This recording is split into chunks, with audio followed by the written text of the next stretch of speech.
And here we are at the last part 4 of the Japan Mega PC Parts Hunt. If you guys didn't see part 3, I'll put the link up here for you, where we got quite a few components we needed to complete 2 PCs that I want to build while I'm still in Japan. But we do still need to get a motherboard, more specifically a P67 or a Z68 or a Z77, and also a CPU cooler. And right behind me, I've got 2 locations that are linked together. And in the past, I have been quite successful at both these places in getting PC parts. That is PC Depot and also the hard off beside it. Though with that aside, let's go in and see if we can score any deals.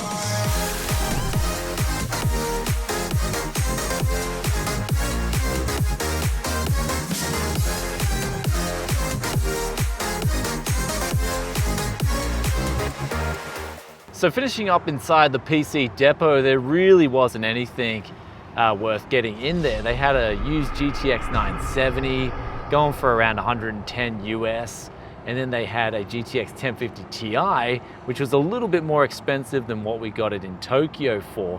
In terms of motherboards, they had a B350 Pro 4 and some Z170 and another motherboard there, and they were just quite simply overpriced. So limited amount of hardware, pretty much a bust inside PC Depot. But let's move over now to hard off and see what we can get.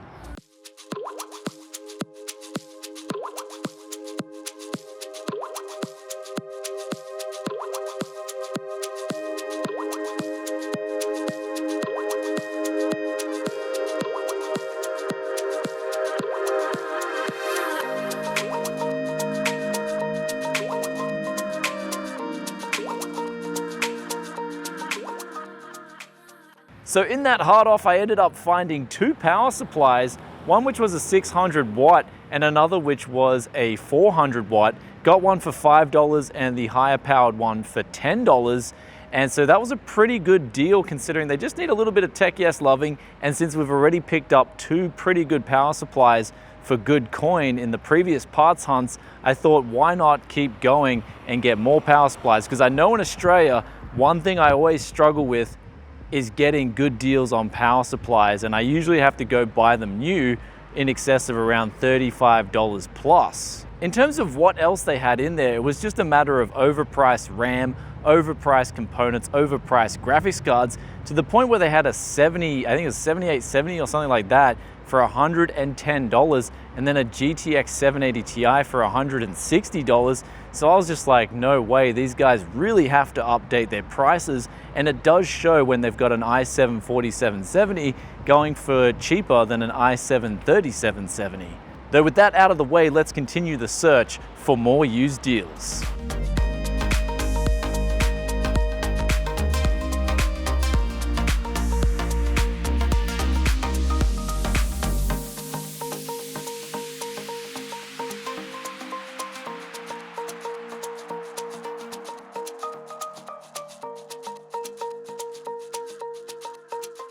So we just ended up getting out of a Kantedan, and the place was around Yachimata, I believe, where I looked around the whole store and then I realized they had a basement floor. And upon going down there, they had just your regular assortment of bangers and mashed potatoes on the shelves that, you know, old monitors that they want too much for, or old laptops. But then they had a box of 3 coolers with $5 on it. And I saw this deep cool cooler in there and I took it out. And I asked them how much they'd give it to me for individually, and they said $2 or 216 yen. And so, yeah, ended up picking that up. But the problem is that we won't be able to do much overclocking with the 2600K with this cooler, but at least we got something for a really good price. And I mean, at $2, who needs overclocking anyway?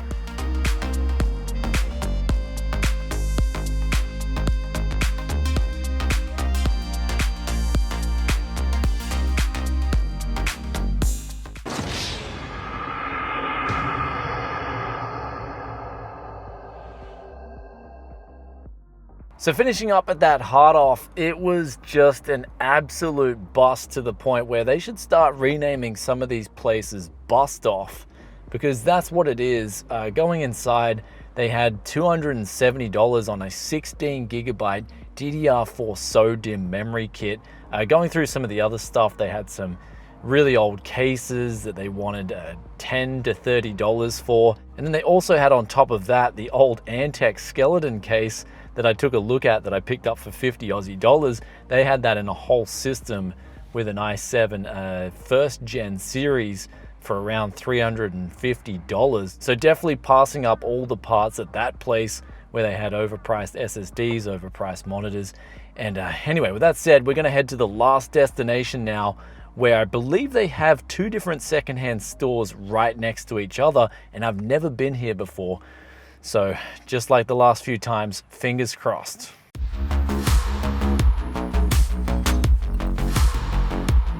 So I just checked out both those places consecutively, and the second street behind me, that was a complete bust. They had absolutely no enthusiast tech parts besides some overpriced keyboards. And then the hard off across the road had an RX 580 Sapphire 8GB, but they were asking 190 USD roughly for it. And they had some 1TB and 2TB hard drives, where the 2TB for around $28 is not a bad deal, but I still have to travel with that. And for hard drives to sort of shake around in the suitcase, I'd like to get them around about $25 or under, so I don't have too much to lose. Other than that, they had a Cooler Master light box for around 30 bucks and a very interesting 32-inch 1440p monitor with two stereo speakers on the side. They wanted around $180 for that. Of course, I can't really take any monitors with me, but it was cool to see some different parts, even though both these places ended up being a quick double bust. But on the way home now, I'm thinking to myself, since in part one there was an H67 motherboard for 20 bucks, I might go and pick that motherboard up and take a gamble on it, since the place is only 2 minutes from my home. So if I quickly buy it and then test it out, then I may be able to take it back if it doesn't work. But of course, if it does work, then we're getting a $2 CPU cooler and a very cheap motherboard, which we can then use to complete this build even cheaper than what I thought I could put it together for.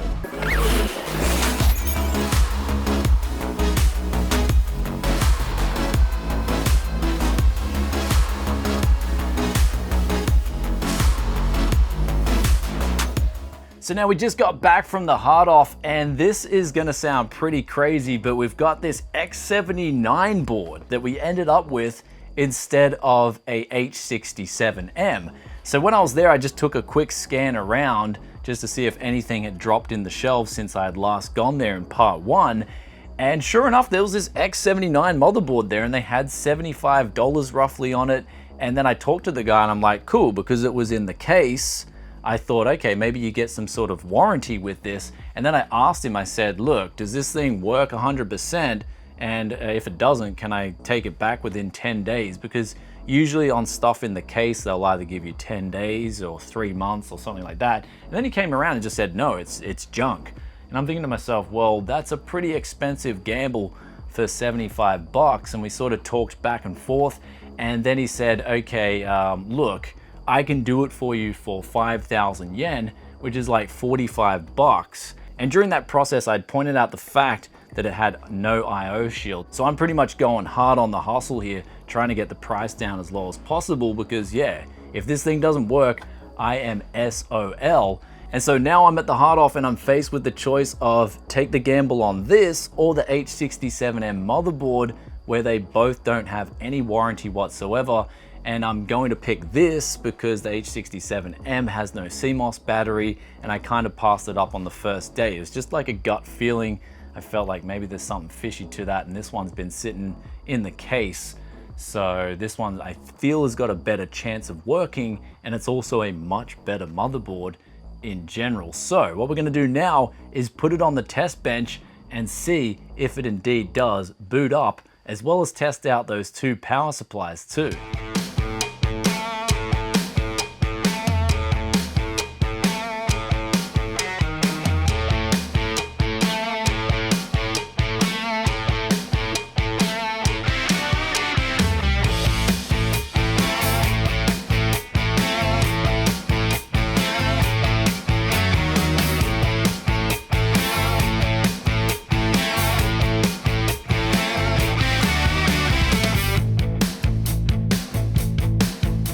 And so we just finished testing out that X79 SD40 motherboard. And the good news is, actually some really good news, is that the CPU and the 4 sticks of memory are working, but we're getting a B2 BIOS code with the GTX 1050 Ti.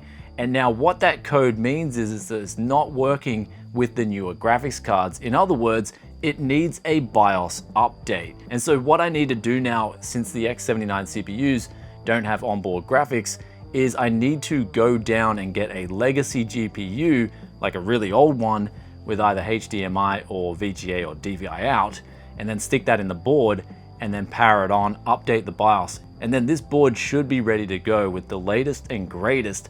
At least that's what I'm 99% sure the problem is, because I have seen this error message before in the past, and that would make sense as to why someone would just want to sell it and not bother with it anymore if they didn't know how to update the BIOS. So I think overall a GPU like that will set me back a couple of dollars, but I'm really excited because an X79 motherboard for that price, plus that E5 2667 that we got in Akihabara for $5 in part 2 of the hunt, just makes it an absolute winner in terms of price performance. This PC is going to be so damn good for the money that I think it's going to be one of the best PCs I've put out on the channel to date, if not the best, because I've just been getting these cookie cutter deals everywhere I go.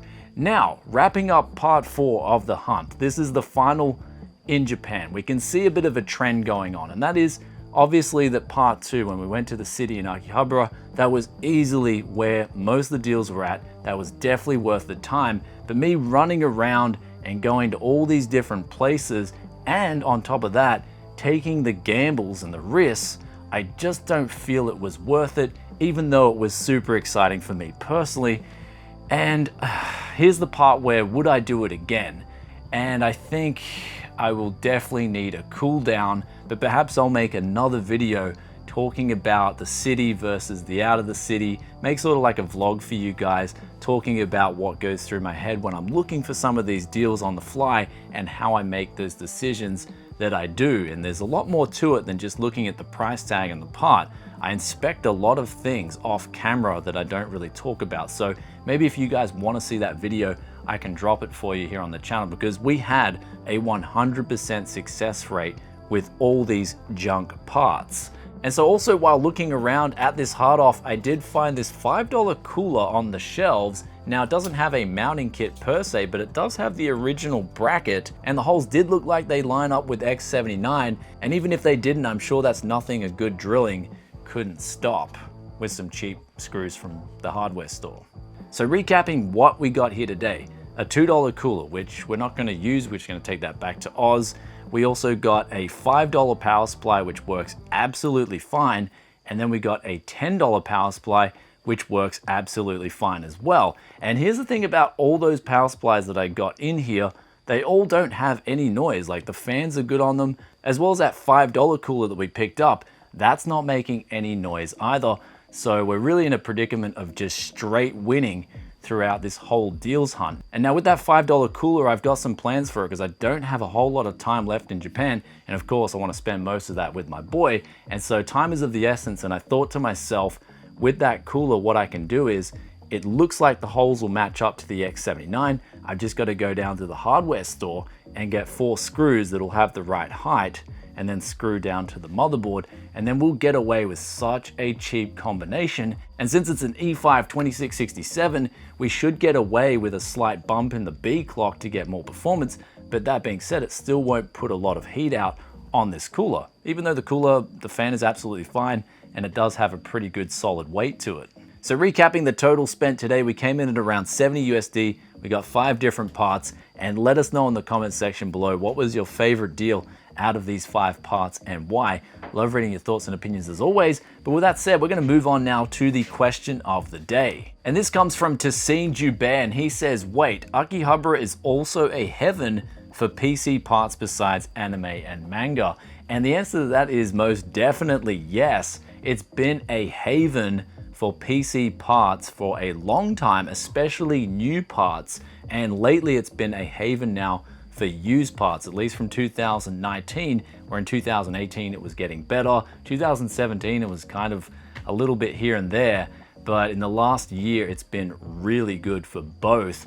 And I remember since like 2005, it's been really good for new parts, because back then when I first came to Japan, my friend told me about Akihabara, and he was Japanese, and he said go to Akihabara because it's really good for PC parts. So it's been the haven for a very long time. Of course, it's got that anime and manga culture all mixed in. It's sort of like a geek nerd's haven for everything anime, manga, and tech. And it's really good if you guys want to get PC parts. I put in part 2, the circle to go to, if you're looking for deals, because you can get some really good prices on new parts as well that'll beat that of the online prices, where they do discounts if you buy combos as well. Say a CPU, motherboard, and RAM, they'll probably do you like a 4,000 or 5,000 yen, which is like $50 discount on your parts. Anyway, with all that out of the way, this concludes the mega PC parts hunt for Japan part 4. Stay tuned for some of the juicy videos that I'm going to be using